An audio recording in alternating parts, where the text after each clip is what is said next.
초등학교 우리 안철수하고 같이 다녔습니다.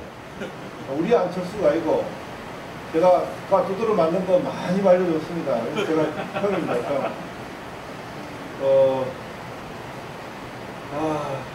보자. 이제 자유일보라고 정강훈 목사가 한 거 있는데 거기서 원수위원으로 일주일에 칼럼 2개씩 쓰고 있습니다. 그러니까 이게 데일리 뉴스페이퍼인데 일주일에 칼럼 2개 쓴다는 거는 그만큼 제가 스페셜리티를 인정을 받고 있는 거죠.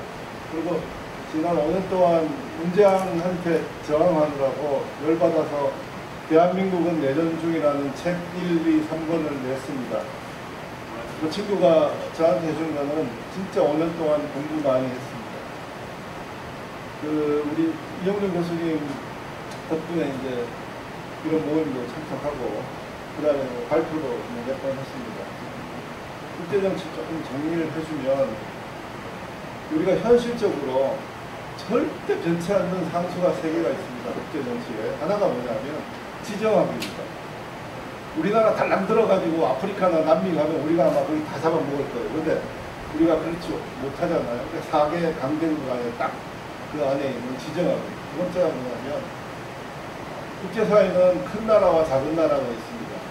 그러니까 니나네가 똑같다 그러고 뭐 아프리카 콩고나 짐바브웨가 미국하고 맞먹을 수는 없는 거예요. 그래서 빅 컨트리가 있고 스몰 강대국이 있고 약소국이 있는 겁니다. 이걸 인정하지 않으면 질서가 유지되지가 않거든요. 세 번째 상수가 뭐냐면 힘을 기르면 파워 폴리틱입니다. 힘을 기르면 팽창하는 곡선입니다. 그 다음에 또 이제 중요한 게 현실적으로 뭐냐면 평화가 유지되려면 3가지 조건밖에 없습니다. 하나가 뭐냐면 밸런스 오브 파워입니다. 그러니까 독일, 이태리, 영국, 프랑스가 했듯이 여러 강대국들이 밸런스를 맞춰서 유리를 하는 겁니다.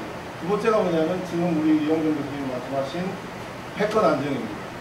원탑 시스템에 미국이라는 강한 국가가 나와서 그 패권 헤지모니로 안정을 유지해 나가는 겁니다. 세 번째가 뭐냐면 제국주의입니다.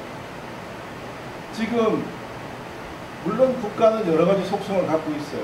미국도 여러 가지 얼굴을 갖고 있죠. 그래서 이제 미국만 두드러 패는데 지금 가장 제국주의 형태를 갖고 있는 나라가 러시아하고 중국입니다. 푸틴하고 시진핑이 지금 제국주의로 가고 있는 거예요. 전형적인. 미국보다 훨씬 더 강한.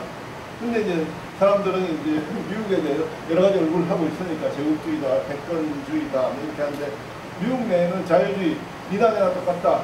유럽을 중심으로 또는 유엔을 중심으로 우리가 그렇게 해서 자유로운 국제 질서를 만들어야 된다고 하는 사람들이 굉장히 많습니다. 근데 그거는 질서 유지에 제가 보기에는 도움이 되지 않습니다. 그걸 갖고 보면 이제 국제 정치가 어떻게 돌아가는 걸 볼 수 있습니다. 셰일가스 제가 전문가입니다. 또 이제 약간 뻥을 치면 2015년에 제가 셰일가스를 연구해서 국가안보전략연구원에서 프레스가 되는 페이퍼를 내었습니다. 그걸 청와대에서 줘서 박근혜 대통령한테 했는데 박근혜 대통령이 긴가민가 하는 거예요. 그 내용은 뭐였냐면 벌써 이제 미국하고 우리가 일본은 지진이 많으니까 한미동맹을 결속해가지고 보성 4천 부문에 셰일가스 대량 그 소주단지를 만들자는 전략이었어요. 그런데 그게 다 이제 굉장히 긍정적으로 가는 분위기였고, 그런데 우리는 100만 명 이상의 고용 창출과 어마어마한 일본을 넘어서는 이제 동아시아에서의 이제 헤지모니를 우리가 미국하고 같이 갈 수 있는 그런 됐었는데 박근혜 대통령이 긴가민가 했어요. 안 받다가 2016년에야 그걸 이제 한번 해보자라고 했는데 그게 too late 해가지고 이제 탄핵 정국으로 갔어요. 홍준표 씨가 이제 문재인을 대항하는 이제 보수 주자로 나와가지고 저희 모임에 와서 이 얘기를 듣고 갔어요. 그래서 이제 이 내용이 굉장히 폭발적이고 안철수 그때 당시 후보를 누를 수 있는 보수 통합을 갖고 올 수 있는 하나의 의제가 될 수 있으니까 이걸 서울에서 유세 때 터트려라 했거든요. 그런데 홍준표 씨도 긴가민가했어요. 왜냐하면 이제 그 어떤 프루프 할 수 있는 그 어떤 그 바운더리가 약하다고 본 거고. 그래서 어디서